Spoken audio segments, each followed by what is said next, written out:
আপনার জীবনে অর্ধাঙ্গিনীর ভূমিকা কি হতে পারে?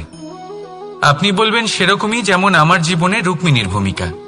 এটা সত্যি, কিন্তু এটাও সত্যি কথা যে আমার আর রুক্মিণীর এই সম্পর্ক তাকে আরো গভীর করার জন্য অত্যন্ত প্রয়োজনীয় হলো আমরা প্রথমে বন্ধু হই। একজন ভালো স্বামী বা স্ত্রী হবার প্রথম পদক্ষেপ বন্ধুত্ব, অর্থাৎ সখা প্রেম। যতক্ষণ না এক স্বামী স্ত্রী নিজেদের সম্পর্কে বন্ধুত্বের মাহাত্ম্য বুঝতে পারবেন না, ততক্ষণ এই সম্পর্ক যেন অপূর্ণ থেকে যাবে। আর তারপর এই সম্পর্কে জন্ম নেয় সেই অনুভূতি, যেমন অধিকার, যেমন অভিমান। এই দুই ভাবনা যা এই সম্পর্ক ভাঙার প্রথম পদক্ষেপ হয়ে থাকে। সেই জন্য নিজের দাম্পত্য জীবনে অধিকার ফলানোর আগে নিজেকে জিজ্ঞাসা করুন, আপনি কি আপনার জীবনসঙ্গীর সব থেকে ভালো সখা হতে পেরেছেন? সম্পর্ক আরো উন্নত হবে। রাধা রাধা। বিবাহ। একজন নারীর জীবনে বিবাহের গুরুত্ব কতটা? আসুন আমরা কথা বলি রুক্মিণীকে নিয়ে।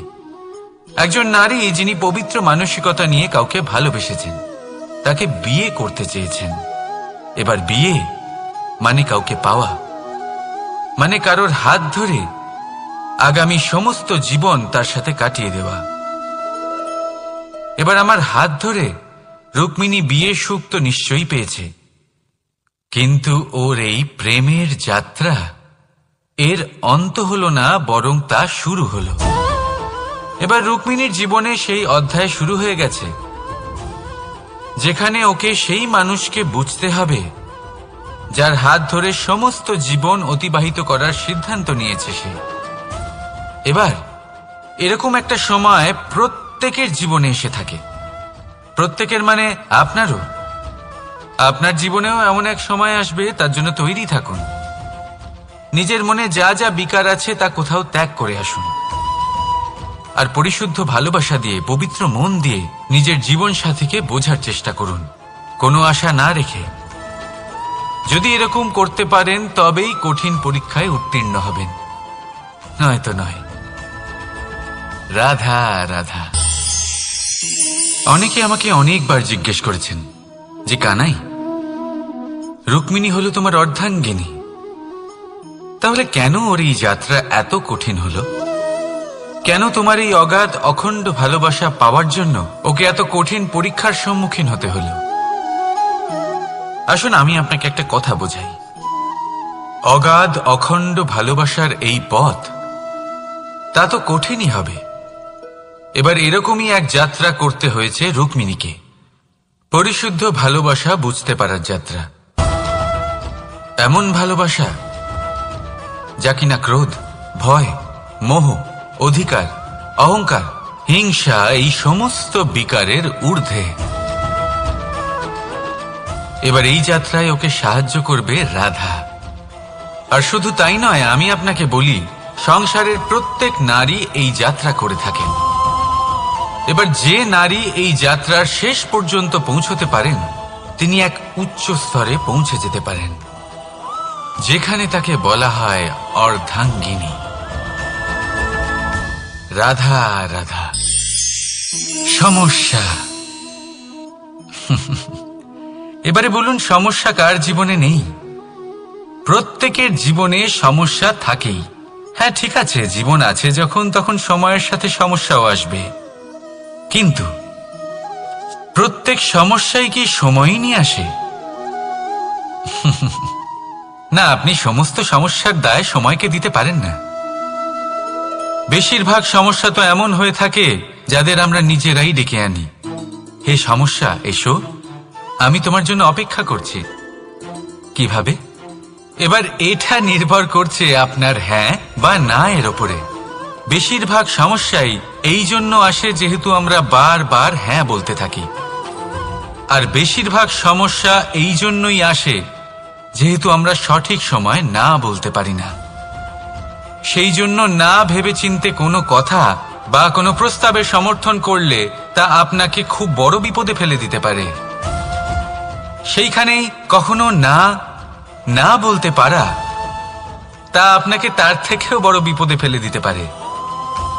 তাই মনে রাখবেন, এই অত্যন্ত জরুরি শিক্ষা।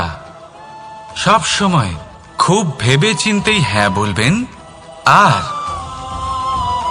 দৃঢ়তার সাথে না বলবেন। আর বিশ্বাস করুন, আপনার জীবন অত্যন্ত সুখময় হয়ে যাবে। তাহলে আসুন আমার সাথে ভালোবেসে বলুন, রাধা রাধা। সাফল্য,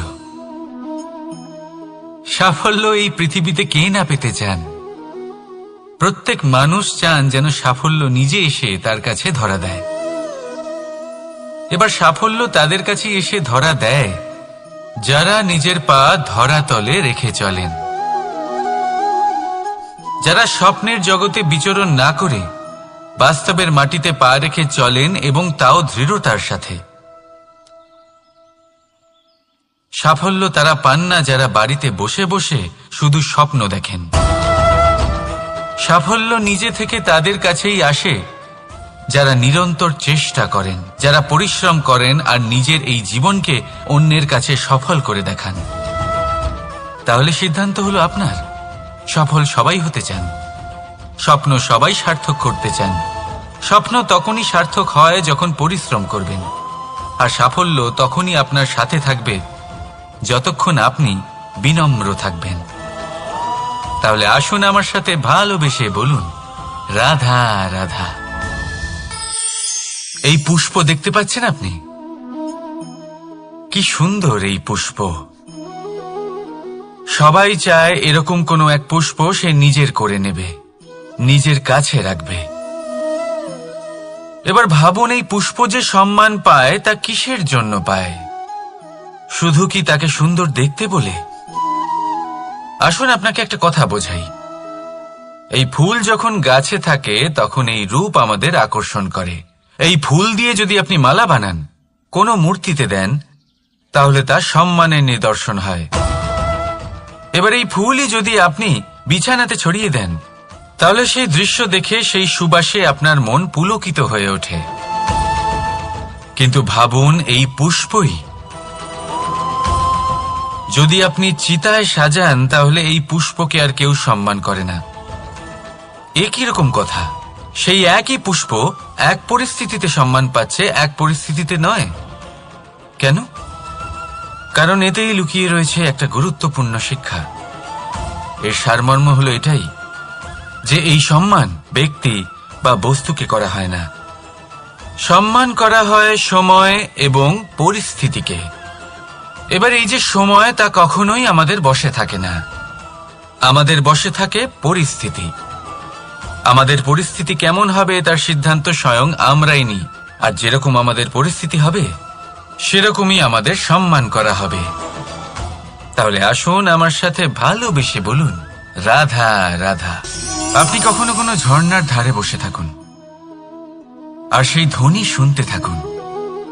আহা হা হা, সেই ধ্বনি মনকে শান্ত করে দেয়, আমাদের মধ্যে এক আনন্দের সঞ্চার করে। একেই আমি বলি নৈসর্গিক সঙ্গীত। কখনো ভেবে দেখেছেন এই সঙ্গীত উৎপন্ন করার জন্য জলকে কত পরিশ্রম করতে হয়, কি না করতে হয়? ভেবে দেখুন, সেই জল কোথা কোথা থেকে পড়েছে, কত কত পাথরের সাথে ধাক্কা খেয়েছে, কত তীক্ষ্ণ পাথরের সাথে সম্মুখীন হয়েছে, তাকে কিভাবে পার করেছে, নিজের শরীরের সাথে লেগে থাকা সেই পাথরের সাথে কিভাবে সংঘর্ষ করেছে, কিভাবে সামনে এগিয়েছে। ভাবুন, এই সব কিছু হওয়ার পরেই সেই সঙ্গীত উৎপন্ন হয়েছে। এই ঝর্ণার এই মধুর সঙ্গীত কখনো আপনার কান পর্যন্ত পৌঁছতই না যদি সেই জলের বিরোধিতা করার জন্য সেই পাথর না থাকত। এর সারমর্ম কি হতে পারে? সারমর্ম হলো একটাই, এই সব বাধার সম্মুখীন হন, এদের থেকে দূরে পালাবেন না। কারণ এই বাধা হলো নৈসর্গিক, সবার জীবনে এই বাধা রয়েছে। তার সম্মুখীন হন, জীবনের সামনে এগোন। আর আপনিও নিজের ভেতর থেকে সৃষ্টি করুন এই নৈসর্গিক সঙ্গীত, আর এই সংসারে ছড়িয়ে দিন শান্তি আর প্রসন্নতা। রাধা রাধা। সংসারে নিয়তি অনেক কিছু নির্ধারণ করে, যেমন প্রত্যেকটি জিনিসের সীমারেখা। শরীরের মধ্যে থাকা জল, তার মাত্রাও এই নিয়তি নির্ধারিত করে রেখেছে। কি করে? দেখুন, যদি সঠিক সময়ে আপনি পরিশ্রম করে নিজের ঘাম না ঝরান, তাহলে কিছু সময় পরে আপনার চোখের জল অবশ্যই ঝরবে। কারণ সবকিছু যদি ভাগ্যের জোরে পেয়ে যাওয়া যায়, তাকে কর্মের দ্বারা সামলে রাখতে হয়। যদি পরিশ্রম করতে থাকেন, তাহলে যা পেয়েছেন তা সামলে রাখতে পারবেন, আর যা যা আপনি পেতে চান তা অবশ্যই পাবেন। কিন্তু যদি পরিশ্রমের থেকে দূরে থাকেন, তাহলে যা পেয়েছেন তা তো হারিয়ে ফেলবেনই, আর যা পেতে চান তার তো কোনো প্রশ্নই ওঠে না, আর বয়ে যাবে শুধুমাত্র অশ্রু। এবার সিদ্ধান্ত আপনার। কি ঝরাতে চাইবেন আপনি? ঘাম নাকি অশ্রু? রাধা রাধা। এই জীবনে মানুষ শুধু তিনটি জিনিসের পেছনে ছোটে: ছায়া অর্থাৎ সঙ্গী সম্মান, কায়া অর্থাৎ সুন্দর বলিষ্ঠ শরীর, আর তৃতীয় হল মায়া অর্থাৎ ঐশ্বর্য। এবার অবাক করার মতো বিষয় হল, সময় এলে পরে এই তিনটি বস্তুই সবার আগে আপনাকে ত্যাগ করে। অন্ধকারে ছায়া আপনাকে ত্যাগ করে, বার্ধক্যে কায়া আপনাকে ত্যাগ করে, আর অন্তিম সময়ে মায়াও আপনাকে ত্যাগ করে। এগুলো কিছুই কাজে আসে না যার পেছনে আপনি সারা জীবন দৌড়েই যাচ্ছিলেন। যদি কিছু কাজে লাগে, তা হলো আপনার প্রেমপূর্ণ ব্যবহার যা আপনি সংসারকে দিয়েছেন। এ হলো সেই প্রেম যা অন্ধকারে প্রদীপ হয়ে আপনাকে আলো দেবে। এ হলো সেই প্রেম যা বার্ধক্যে হাত রূপে আপনাকে শক্তি দেবে, সহায়তা করবে। আর যখন আপনার কাছে অর্থ থাকবে না, তখন এই প্রেমই আপনাকে সামর্থ্য যোগাবে। জীবনে যদি কিছু উপার্জন করতে চান, তাহলে শুধু প্রেম উপার্জন করুন। যদি আপনিও আমার মতো দূরের কথা ভাবতে চান, তাহলে শুধুমাত্র প্রেম উপার্জন করুন। আর এখন এই প্রেম ভাব নিয়েই বলুন, রাধা রাধা। কখনো প্রদীপ জ্বালাতে গিয়ে আপনার হাত পুড়ে গেছে? একবার মনে করে দেখুন সেই অনুভূতি। এক্ষুনি মনের মধ্যে যন্ত্রণার এক অনুভূতি বয়ে যাবে। কখনো হাঁটতে হাঁটতে পায়ে কাঁটা ফুটে গেছে? মনে করুন, এক্ষুনি মনের মধ্যে যন্ত্রণার এক অনুভূতি বয়ে যাবে। এরকম কেন হয়ে থাকে? কষ্ট তো শুধু তখন হয়েছিল, কিন্তু যদি আজ মনে করেন, তাহলে সেই যন্ত্রণা আপনার মনে মাথায় থেকেই যায়। এরকম কেন হয়ে থাকে যে জীবনে যখনই আমরা যন্ত্রণার অনুভব করি, তারপর আমরা সেই যন্ত্রণা নিজের সাথে বহন করে নিয়ে চলি? কারণ হলো একটাই, চিন্তা। কোনো যন্ত্রণাই এতটা কষ্ট আমাদের দেয় না যতটা কষ্ট এই চিন্তা দেয়। তাহলে এই চিন্তা ত্যাগ করুন, আর ভাবুন যে কিভাবে নিজেকে সব সময় আনন্দে রাখা যায়। আর অতীতকাল এবং ভবিষ্যতের চিন্তা ছেড়ে দিন, এই বিষয়ে ভাবাই ছেড়ে দিন। শুধুমাত্র এটা ভেবে নিন যে আজ আমায় নিজেকে আনন্দে রাখতে হবে, যে করেই হোক। এটা করা শুরু করে দিন। তারপর আপনি দেখবেন আপনার কাল, পরশু, পরের সপ্তাহ, সমস্ত মাস, সমস্ত বছর, পরের বছর, সম্পূর্ণ জীবন আপনি শুধুমাত্র প্রসন্নতাই পাবেন। এবার আসুন এই প্রসন্নতার সাথেই বলুন, রাধা রাধা। কখনো ভেবে দেখেছেন আমরা জিহ্বার সাথে সাথে কান কেন পেয়েছি? এবার আপনি বলবেন, এ তো সহজ কথা, যাতে আমরা কথা বলার সাথে সাথে শুনতেও শিখি। এবারের আরো একটা গুরুত্ব আছে। আগে আমাকে বলুন, নিজের প্রশংসা শুনতে কার না ভালো লাগে? সবারই ভালো লাগে। এটাই হলো মূল কথা। যদি এই কান দিয়ে আপনি নিজের প্রশংসা শুনতে চান, তাহলে সর্বপ্রথম এই জিহ্বা দিয়ে অন্যের প্রশংসা করতে শিখুন। এবার প্রশংসার বিষয়ে একটা অত্যন্ত গুরুত্বপূর্ণ কথা আপনাদের বলি। কখনো যদি কারোর প্রশংসা আপনি করেন তাহলে সবার আগে সেই ব্যক্তির উৎসাহ বেড়ে যায়, আর তারপর নিজে যদি ভেবে দেখেন তাহলে নিজের মনেও সন্তুষ্টি আর প্রশান্তি চলে আসে। আর একবার যদি এই মন প্রশান্তিতে ভরে যায়, তারপরে কেউ প্রশংসা করুক বা না করুক কিচ্ছু যায় আসে না। সেই জন্য সবসময় অন্যের সম্মান করবেন, স্নেহ করবেন, প্রশংসা করবেন, সুখ ভাগ করে নেবেন।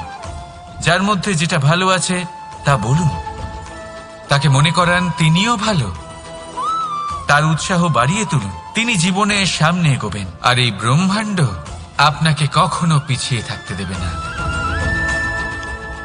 রাধা রাধা। সত্য এবং অসত্য দুটোর মধ্যে পার্থক্য কি আছে? পার্থক্য হলো অ অক্ষরটার। এবার অ দিয়ে হতে পারে আরম্ভ, অ দিয়ে হতে পারে অন্ত। সত্য হলো সেটা যেখানে সমস্ত পথের আরম্ভ হয়, অসত্য সেটা যেখানে সমস্ত পথের শেষ হয়। এবার এরা চলতে হয়তো পারে না, কিন্তু তাও ছাপ রেখেই যায়। সত্য সেই ছাপ রেখে যায় যা একটা উজ্জ্বল উৎকৃষ্ট উদাহরণ হতে পারে, আর অসত্য সেই উদাহরণ তৈরি করে যা একটা কলঙ্কিত ইতিহাস তৈরি করে। এখন আপনি আগামী সময়ের জন্য কেমন ছাপ রেখে যাবেন, এই সিদ্ধান্ত পুরোপুরি আপনার। রাধা রাধা। চলুন একটা প্রশ্ন করি। কোন মানুষকে জিজ্ঞাসা করবেন যে সে মূর্খ, অলস, বিবেকহীন, অসফল এইসব বিশেষণ দিয়ে নিজেকে পরিচিত করতে চাইবে? না। কাউকে জিজ্ঞাসা করুন আপনি কি মূর্খ? না। আপনি কি অসফল হয়েছেন? না। আপনি কি বিবেকহীন? না। এবার বলুন আপনি জীবনে মূর্খ ও বিবেকহীন হবার জন্য কোনো ভালো পরিকল্পনা বানিয়েছেন? উত্তর পাবেন না। কারণ কোনো পরিকল্পনা বানানো হয় না যাতে আপনি মূর্খ বা অসফল হন। মানুষ মূর্খ বা অসফল তখন হন যখন কোনো পরিকল্পনাই থাকে না। দেখুন, একটাই ছোট জীবন, তাকে স্থির করুন যাতে অনেক বেশি সংখ্যক মানুষকে আপনি জুড়ে রাখতে পারেন, অনেক বেশি শান্তি পেতে পারেন, অধিকতর সাফল্য লাভ করতে পারেন, বেশিরভাগ মানুষের পথপ্রদর্শক হয়ে তাদের মঙ্গল করতে পারেন। অসফল হয়ে বাড়িতে বসে থাকার চেয়ে ভালো হলো যে আপনি একটা পরিকল্পনা করে অসফল হন, কারণ তখন আপনার কাছে আরও একটা বিকল্প থাকবে, একটা নতুন পরিকল্পনা বানানোর, তাকে সার্থক করার। কারণ এমন কোনো পরিকল্পনা তো অবশ্যই থাকবে যা আপনাকে আপনার লক্ষ্যে পৌঁছে দেবে, তাই তো? রাধা রাধা। সূর্য কারোর জন্য হলেন শক্তিদাতা ঈশ্বর, আবার কোনো প্যাঁচার জন্য হলো চোখ বন্ধ করে দেওয়ার মতো তীব্র আলো। নদী কারোর জন্য হলো তৃষ্ণা মেটানোর স্রোত, আবার কারোর জন্য বন্যারূপী বিনাশকারী আশঙ্কা। সাগর কারোর জন্য হলো নোনা জলের ভান্ডার, আবার কারোর জন্য অগন্তি প্রাণী জগতের সম্ভার। প্রশ্ন হলো প্রত্যেক ব্যক্তির জন্য প্রত্যেক অনুভূতি বা বস্তুর সারমর্ম আলাদা কেন হয়ে থাকে? যা কারোর জন্য হলো বিষ তা অন্য কারোর জন্য অমৃত কেন? যা কারোর জন্য অমৃত তা অন্যের জন্য বিষ কেন? উত্তর বড়ই সোজা। আমরা বস্তু বা অনুভূতিগুলিকে সেভাবে দেখি না যেরকম তা হয়ে থাকে। আমরা বস্তু বা অনুভূতিকে সেভাবে দেখি যেরকম আমরা হয়ে থাকি। এবারের উপায় কি হতে পারে? নিজেকে পরিশুদ্ধ করুন, সব কিছুই শুদ্ধ হবে। রাধা রাধা। প্রেম, ঘৃণা, এই দুই হলো একই শব্দ। কিভাবে? দেখুন না, দুটোতেই আড়াই অক্ষর রয়েছে। দুটোই হলো সেই অনুভূতি যা আমাদের মনের সাথে জড়িত, আর এই দুই অনুভূতির সাথেই জড়িত মানুষ আমাদের জন্য গুরুত্বপূর্ণ। পার্থক্য শুধু এটাই যে প্রেম পায় সম্মান আর ঘৃণাকে করা হয় অবজ্ঞা। এরকম কেন? কারণ প্রেম হলো সেই অনুভূতি যেখানে মানুষ সবকিছু দিয়ে দিতে চায়, সবকিছু লুটিয়ে দিতে চায়। সেখানে ঘৃণা হলো এমন অনুভূতি যেখানে মানুষ সবকিছু কেড়ে নিতে চায়, সবকিছু জিতে নিতে চায়।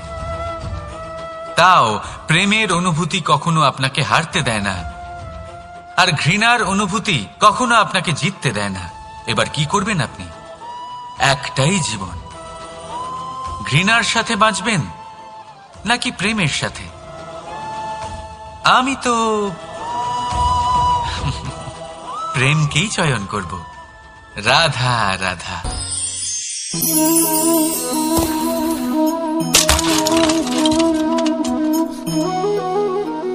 এ কি হলো?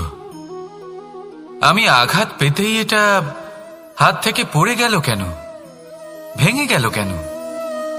এবার আপনি বলবেন এরকমই তো হয়ে থাকে এই জীবনে, এই সংসারে। আঘাত লাগার পরে আমাদের হাতে যা থাকে তা পড়ে যায়, যা তৈরি হয় তা ভেঙেও যায়। কিন্তু এটা কি সত্যি?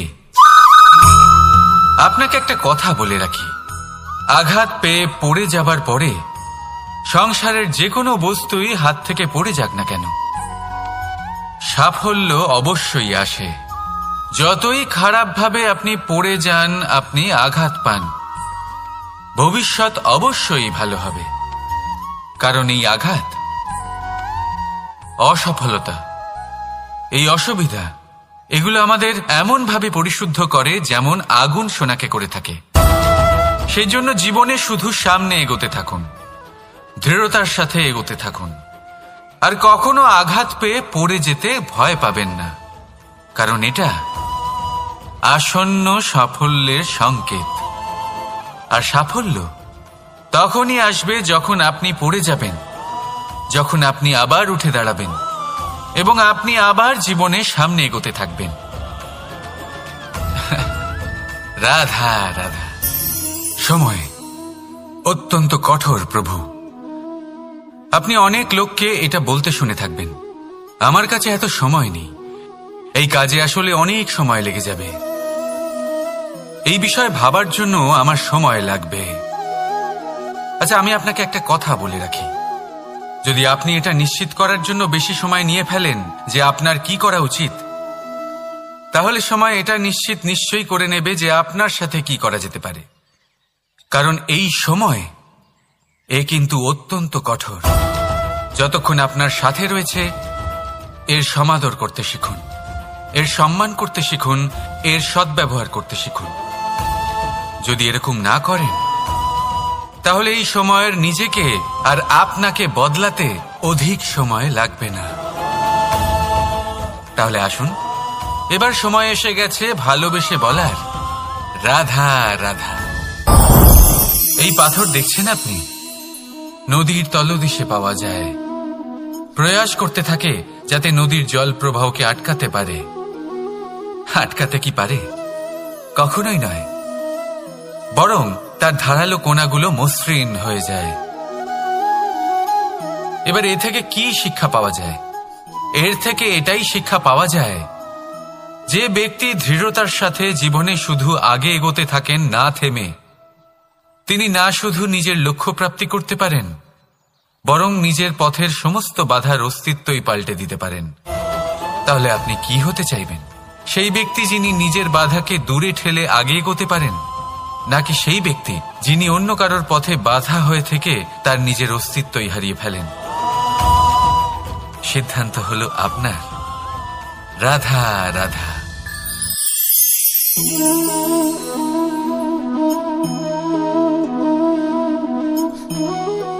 এই শুকনো পাতা দেখতে পাচ্ছেন? এটা কখনো গাছের ডালে ছিল, সবুজ তরতাজা, বৃক্ষকে পুষ্টি দান করত। কিন্তু যেই এটা শুকিয়ে গেল, যেই ও পুষ্টি সরবরাহ করা বন্ধ করে দিল, ওকে ফেলে দেওয়া হলো। এবার আপনি বলবেন এটাই তো হলো সত্যি, এটাই তো হলো সংসারের তিক্ত সত্যি। এই সংসার ততক্ষণ পর্যন্তই আপনাকে নিজের সাথে রাখবে যতক্ষণ আপনি নিজেকে উপযুক্ত বানিয়ে রাখতে পারবেন। আমি এটা বলবো না যে এটা হলো মিথ্যে, কিন্তু এটা অবশ্যই বলবো যে এটা সম্পূর্ণ সত্যি নয়। সম্পূর্ণ সত্যি হলো এটাই যে যদি আপনি চান তাহলে চিরকালের জন্য সংসারকে পুষ্টি দান করতে পারেন, আর চিরকালের জন্য সংসার আপনাকে নিজের সঙ্গে রাখতে পারে। কিভাবে? এই শুকনো পাতার উদাহরণই আপনাকে দিচ্ছি। এই শুকনো পাতা প্রথমে টুকরো হবে, তারপরে বৃষ্টির জলের সাথে গলে যাবে, তারপর সার হবে, তারপর সেই বৃক্ষের গোড়াতেই সমাহিত হবে, একটা নতুন অঙ্কুরকে একটা নতুন জীবন দেবে। তাহলে আপনি ভাবুন আপনি নিজের জীবনের সাথে কি করতে চান। যদি কখনো আপনি পড়ে যান, অসফল হয়ে থাকেন, তাহলে আপনি কি এই উৎসাহ হারিয়ে ফেলবেন, নাকি আবার উঠে দাঁড়াবেন আর আবার এক নতুন সংসারের রচনা করবেন? সিদ্ধান্ত আপনার। রাধা রাধা।